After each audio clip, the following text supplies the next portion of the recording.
Assalamualaikum students, I'm Laba here in front of you, and I'm just supposed to teach you a law of segregation today. So, as you remember, our last topic was just about the Punnett square. मैंने आपको Puneet square बनाना, आपको Puneet square के साथ deal करना सिखाया. So now we are just going to have a look at the main laws which Mendel's just invented. वैसे तो Mendel का काम उसकी ज़िंदगी में नहीं जांचा और पढ़ा गया, लेकिन क्लास अगर आप सोचें उसने काम कितना ज़्यादा इंटेलिजेंटली किया है. आप इस एज में, इस टाइम भी, क्या आपका दिमाग इस तरफ जाता? मुझे नहीं लगता मेरा जाता. झूठ क्यों बोलूं? बट मेंडल्स का दिमाग इस तरफ गया और उसने कॉन्ट्रास्टिंग पेयर्स बहुत ज़्यादा बनाए. हर चीज़ को 100 या 1000 दफ़ा इन्वेंट करने की कोशिश की और अक्सर दफ़ा यहाँ पे बुक में ये बात लिखी हुई थी कि उसने जब क्रॉस फर्टिलाइजेशन का अमल किया तो उसे यकीन टूटने वाला काम था. 5, 6, 7 दफ़ा उसका रिज़ल्ट सेम आया. जब इंसान का रिज़ल्ट कोई चीज़ इन्वेंट ही नहीं होती और वो रिज़ल्ट निकालने की कोशिश कर रहा होता है तो उसका रिज़ल्ट फुल सेम आना बहुत ज़्यादा अजीब बात है और वो इंसान उस चीज़ से तंग आके उस चीज़ को छोड़ देता है. But Mendel was not that kind of person. He was just amazing कि उसने हिम्मत नहीं हारी और उसने इन्वेंशन की तरफ हाथ बढ़ाया. सो क्लास मेंडल्स ने पुनेट स्क्वायर या चेकर नाम का एक बॉक्स जिसमें इंसान ये चेक कर सकता है कि आखिर इसके अंदर हो रहा है तो क्या हो रहा है. सो क्लास ये थोड़ा डिफ़िकल्ट भी है but it's not that much कि अगर आप इसमें इंटरेस्ट लेंगे तो आपको बहुत इजीली समझ में आ जाएगा. सो क्लास आज के लेक्चर में मैंने आपको बहुत कुछ समझाने की कोशिश की. Mendel's law of segregation. So class Mendel's law of segregation को हम काफ़ी डिटेल से यहाँ पे पढ़ेंगे. The two contrasting alleles of an individual of each train segregate separate during the gamete formation. इसके अंदर ये बात बताई है कि एक इंडिविजुअल में एक किस्म का ट्रेट पाया जाता है जो उसे सेग्रीगेशन के काम को अमल सरंजाम देने में मदद करता है. तो एलील्स ट्रेट्स हैं जो मौजूद होते हैं. मैंने आपको एलील्स की पिक्चर्स भी शायद पिछले लेक्चर में ड्रॉ करके बताई थी. ये एलील है. तो क्लास इस एलील का स्पेसिफिक अपना एक काम होता है. The formation of that each gamete gets only 1 और 2 एलील्स. इसके अंदर ये बात बताई गई है कि एलील्स की फॉर्मेशन 1 या 2 एलील्स कंबाइन होके ऑफस्प्रिंग बनाते हैं. एलील्स जो हैं वो यूनाइट हो जाते हैं यानी कि एक दूसरे के साथ अच्छे तरीके से जुड़ जाते हैं और फिर फर्टिलाइजेशन का अमल सामने आता है. Mendel concept of gene is law of segregation can be applied all sexually reproduction organism. ये हर सेक्सुअल रिप्रोडक्शन वाले ऑर्गेनिज्म के अंदर पाया जाता है. ये सिर्फ पी यानी मटर के अंदर नहीं पाया जाता. ये क्रॉस फर्टिलाइजेशन हम इंसानों और जानवरों और हर किसी में कर सकते हैं, लेकिन ये एलील्स की डिटर्मिनेशन है कि एलील्स के अंदर क्या क्या इन्फॉर्मेशन है और आई कलर, बालों का कलर और सब चीज़ें एक इंसान की किसके ऊपर सबसे ज़्यादा जाती हैं. सबसे पहले हम यहाँ टेस्ट क्रॉस को पढ़ेंगे. Mendel devised the test cross to find out the genotype of an individual who had dominant phenotype doll. तो एक मेंडल ने 2 दाने जीनोटाइप्स यानी एक जीनोटाइप और एक फिनोटाइप को एक दूसरे के साथ मेट करवाया. मीन्स एक दूसरे के साथ उसको क्रॉस फर्टिलाइज करवाया। तो test cross is the meeting in which the individual show dominant phenotype is cross with individual showing its recessive phenotype. ये एक तरह का प्रोसेस है टेस्ट क्रॉस, जिसमें एक डोमिनेंट फिनोटाइप अपना एक रिसेसिव फिनोटाइप के साथ क्रॉस ओवर करता है और ऑफस्प्रिंग बनाता है। यहाँ पे इन्होंने टीटी और टीटी को होमोजाइगस को पहले होमोजाइगस और हेट्रोजाइगस को एक दूसरे के साथ, ये एक होमोजाइगस है क्योंकि ये और ये सेम है।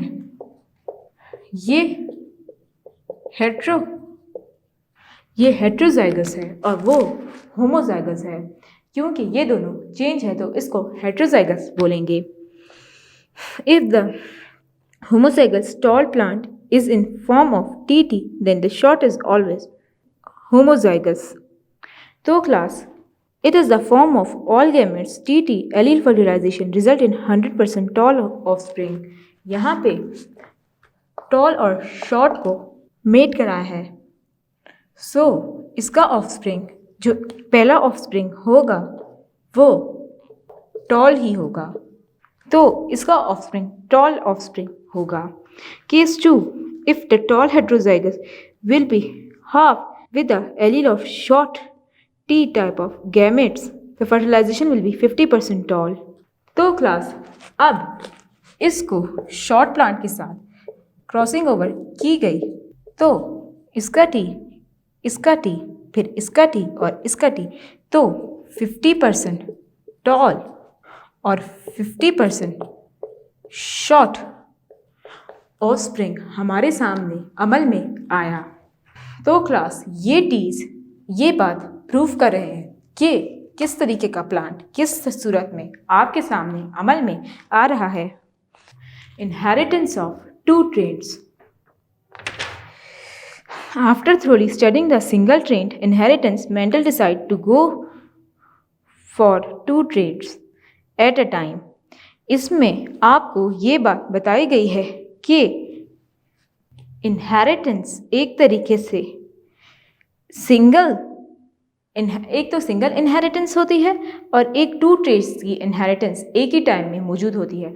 अगर आप सेल्फ फर्टिलाइजेशन के बारे में पढ़ेंगे तो प्लांट अमूमन वैसा ही निकलेगा जैसा कि उसका पेरेंट प्लांट है, लेकिन अगर क्रॉस फर्टिलाइज किया जाए तो उसके अंदर काफ़ी वेरिएशंस आ सकती हैं। Seed shape, seed colour, seed shape है 2 डिसेंट फिनोटाइप्स, यानी कि सीड की शेप, सीड के कलर्स का अपना एक फिनोटाइप होता है।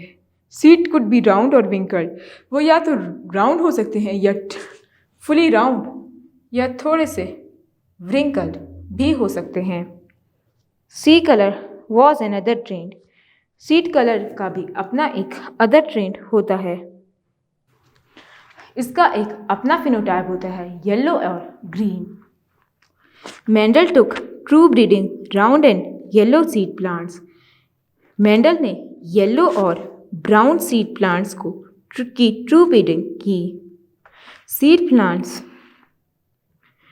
Plants cross them to the true breeding wrinkle and green seed plants, यानी कि एक तरह से जब ब्रीडिंग हो गई तो व्रिंकल ग्रीन प्लांट्स और ग्रीन सीड प्लांट्स अच्छी कंडीशंस में लिए गए। All the F1 offspring were round and yellow seed due to dominance. These allow F1 dihybrids to self fertilize. इसके अंदर ये बात बताई है, पहले एक येलो राउंड को येलो के साथ हाइब्रिडाइजेशन की, फिर उसके बाद क्रॉस फर्टिलाइजेशन के बाद दोबारा से डाइहाइब्रिडाइजेशन, उसी में सेल्फ फर्टिलाइजेशन का मौका दिया गया। Then dihybrid cross was surprising for F2 progeny considered of not only 2 parental combination paternal. इसमें ये बात बताई कि जब डाइहाइब्रिडाइजेशन की तो सेल्फ फर्टिलाइजेशन के बाद एक बहुत ज़्यादा हैरानकुन रिजल्ट आया, और वो हैरानकुन रिजल्ट ये था कि फिनोटाइप अपने कुछ कॉम्बिनेशंस बना के सामने था।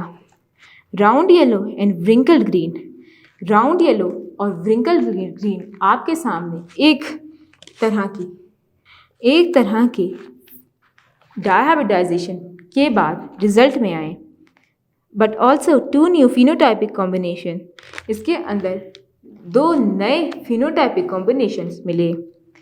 Round green wrinkled yellow he got 9:3:3:1।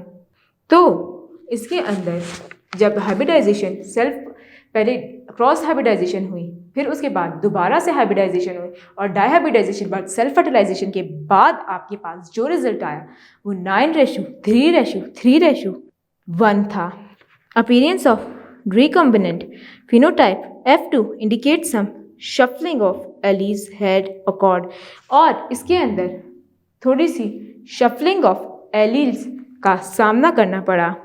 Medal inferred the mechanism of shuffling independent assortment। इसके बाद इसने इस तरह की मिक्सचर यानी कॉम्बिनेशन थोड़ा कंफ्यूजिंग था, तो उसने इसको इंडिपेंडेंट असॉर्टमेंट का अपना नाम दिया कि ये इस तरीके के मैनर को या इस तरीके के अंदाज को प्लांट के इंडिपेंडेंट असॉर्टमेंट ऑफ एलील्स कहा जाएगा। Alleles for seed colour and seed shape were not fixed. इसके अंदर एलील्स के सीड कलर्स और सीड शेप्स के अपने अपने तरीके के फिक्स नाम थे, यानी कि राउंड और yellow R with Y and R with Y। यहाँ पे R और Y को एक दूसरे के साथ हाइब्रिडाइज किया गया है, जैसा कि आप पिक्चर में देख रहे हैं। Any gamete with equal probability similarly R could go Y और Y, और R भी Y और Y के साथ जा सकता है। जो कैपिटल Y है वो डोमिनेंट कैरेक्टर है और स्मॉल y रिसेसिव है। In gametes with equal chance of 4 kinds of gametes, यहाँ पे गैमेट्स के पास इक्वल चांस होते हैं कि वो 4 टाइप्स ऑफ गैमेट्स एक बार में ही रिप्रोड्यूस कर सके। सो जब 4th जनरेशन आई तो इससे ये पता चला कि उसका कलर 1:1:1:1 है, यानी सब एक दूसरे से मुनफरिद है। तो class Mendel law of independent assortment को हम अभी डिटेल से पढ़ेंगे। इससे पहले यहाँ पे आपको मैं कुछ इम्पॉर्टेंट फैक्टर्स बताती चलूँ। यहाँ पे बुक में आपको क्रॉस फर्टिलाइजेशन का अमल के बारे में बताया है। अभी मैं एक पुनीट स्क्वायर बना के दिखाऊंगी ताकि आपको इसके साथ डील करना आ जाए। पिछले लेक्चर में मैंने आपको पुनीट स्क्वायर तो बना के दिखाया था, लेकिन वो थोड़ा सा मुश्किल था। मुझे लगता है आपको एक और पुनीट स्क्वायर बना के दिखाना चाहिए। इस टाइम ये इस टाइप के प्लांट के साथ या फिर ये कंडीशंस दी गई है। मैं पहले इसका पुनीट स्क्वायर बनाऊंगी। स्क्वायर बनाया, मेल ये है, फीमेल ये है। पहले टी ये लिखा, फिर ये लिखा, फिर ये लिखा, फिर ये लिखा, इस तरह फिर ये लिखा और फिर ये लिखा, फिर इसके बाद ये लिखा और फिर ये लिखा। इसी तरीके से इसका 2 दाने टॉल हैं तो 2:2 इसलिए आया, और 2 शॉर्ट हैं यानी कि 2 टॉल 2 शॉर्ट, 2 टॉल 2 शॉर्ट, इसका रेशो 2:2 निकल आया। अब हम कैपिटल टी के साथ करेंगे। इसका रिजल्ट तो अभी से ही आ गया है।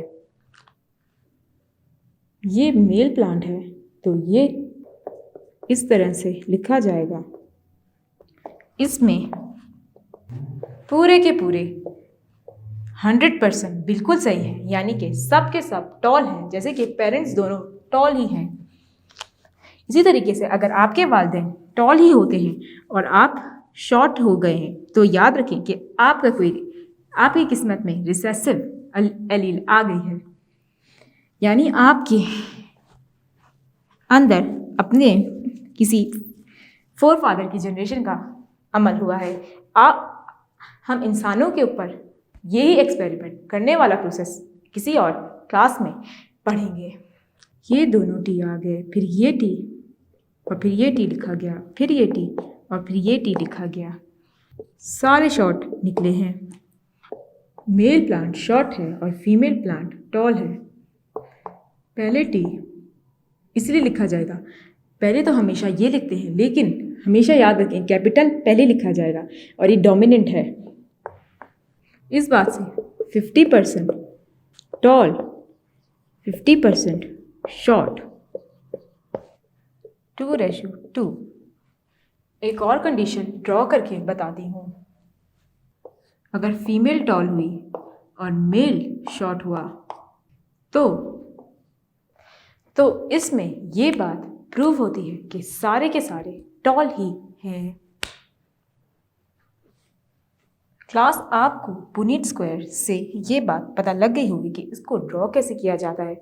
नहीं समझ में आई तो एक बार फिर से मैं समझा देती हूँ। क्लास ये फीमेल पार्ट है और ये मेल पार्ट है। ये वाला समझ जाए तो ज़्यादा इजी होगा। मेल हमारे पास शॉर्ट है और फीमेल हमारे पास टॉल है। ये हम पी प्लांट में देख रहे हैं कि जहाँ से हमने एंथर उठाए वो शॉर्ट मेल था और जहाँ पे हम लोगों ने एंथर्स डाले वो टॉल प्लांट था। अभी इसको हम लोगों ने क्रॉस हाइब्रिडाइजेशन का प्रोसेस करना है। पहले कैपिटल टी इसे लिखा जाता है क्योंकि ये डोमिनेंट कैरेक्टर है। अगर ये यहाँ होता दोनों पहले कैपिटल टी लिखा जाएगा, कैपिटल टी फिर ये टी। अगर यहाँ पे भी कैपिटल टी होता और यहाँ पे शॉर्ट टी होता तो आप यहाँ पे कैपिटल पहले लिखते फिर शॉर्ट लिखते। याद रखें ये इसका एक स्पेसिफिक मेथड है। टी को पहले कैपिटल टी फिर शॉर्ट टी, फिर उसके बाद फिर कैपिटल टी फिर शॉर्ट टी, फिर इसके बाद दोबारा से इसको क्रॉस किया, यहाँ पे कैपिटल टी फिर शॉर्ट टी फिर कैपिटल टी फिर शॉर्ट टी।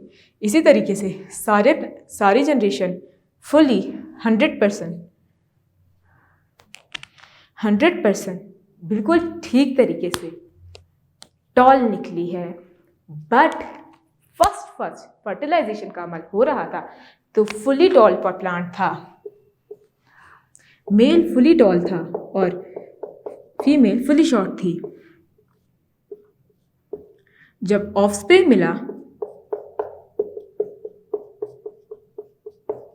वो तो इसी मैनर में ही मिला, लेकिन इन सब ऑफस्प्रिंग की हाइट 75% हाइटेड थी। यानी उन्होंने बाबा से यानी कि मेल प्लांट से अपनी ज़्यादा हाइट उठाई थी, लेकिन फीमेल प्लांट से भी थोड़ी सी हाइट उठाई थी। अक्सर आपके पेरेंट्स लंबे होते हैं और आपका कदर नॉर्मल निकल आता है, तो ये आपके साथ भी यही कंडीशन पेश आती है। Mendel law of independent assortment. When two contrasting pairs of traits are followed in same cross, their alleles assort independently into the gametes. यहाँ पे ये बताया है कि दो गैमेट्स मौजूद होते हैं जो इंडिपेंडेंटली गैमेट्स फॉर्म कर रहे होते हैं, यानी कि एलील्स दो तरह की होती हैं। यानी कि एलील जब क्रॉसिंग ओवर कर रही होती हैं तो वो असॉर्ट होती हैं independently. Condition for independent assortment, only those contrasting pair of traits can show independent assortment, those whose alleles are riding non homologous chromosomes. इसके अंदर ये बात बताई है कि कॉन्ट्रास्टिंग पेयर जो होते हैं वो अपनी एलील्स को कभी कभार नॉन होमोलोगस क्रोमोसोम्स के साथ अटैच कर लेते हैं। Mendel was lucky an allelic pair of each 7 characters he studied was non-separated homologous pair of chromosomes. जो क्रोमोसोम्स उसने पढ़ाए और उस पर एक्सपेरिमेंट किए वो 7 के 7 नॉन होमोलोगस थे। वो 7 के 7 होमोलोगस क्रोमोसोम थे। अगर वो नॉन होमोलोगस क्रोमोसोम्स चूज करता तो वो ये पढ़ने में कामयाब ना होता। ही हैज स्टडीड 8 ट्रेट्स, उसने 8 ट्रेट्स पढ़े and would have been linked to alleles on the trait on the any other trait at the same homologous pair, उसने सेम होमोलोगस पेयर के अंदर सेम कॉन्ट्रास्ट की। यहाँ पे कॉन्ट्रास्टिंग पेयर्स का नाम इसलिए आया है क्योंकि एलील्स होमोलोगस पेयर्स में कन्वर्ट हो गए अपनी ही तरह का एक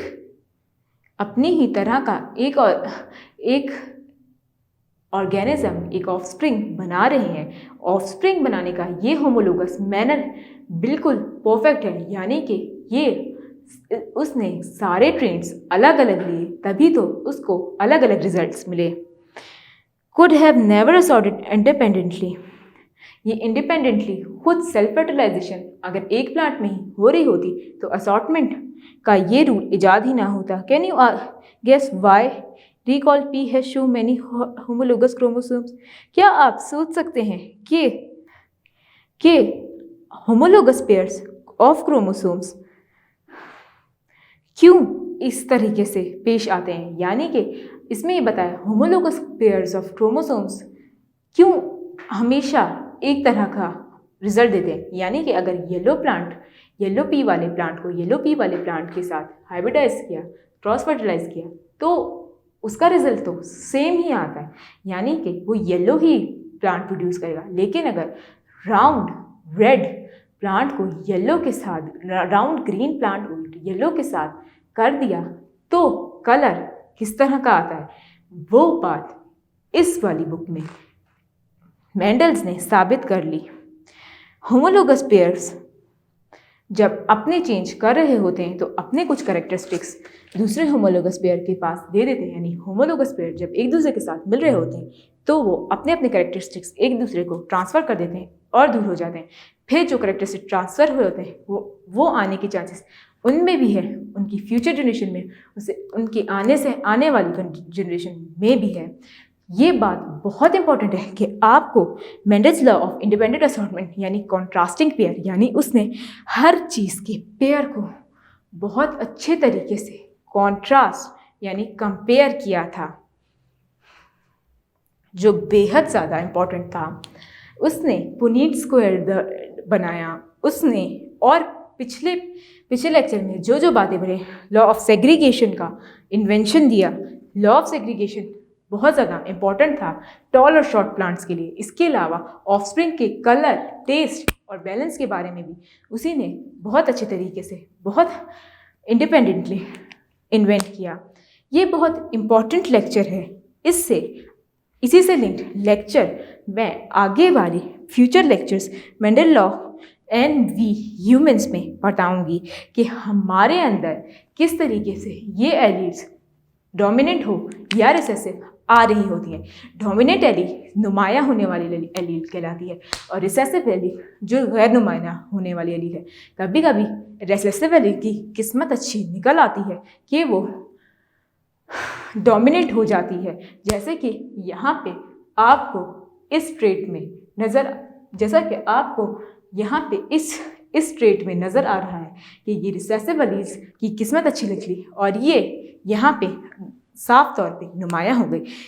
आपका कद, आपकी काठी किस चीज़ से मिलती है? ये आपकी अम्मी या अब्बू से, या अक्सर आपके दादा या दादी से अगर आपकी शक्ल या आपकी एटीट्यूड या ग्रेटिट्यूड या कुछ भी, आंखें, बाल, कुछ भी मिल रहा है तो वो रिसेसिव एलील की वजह से मिल रहा है।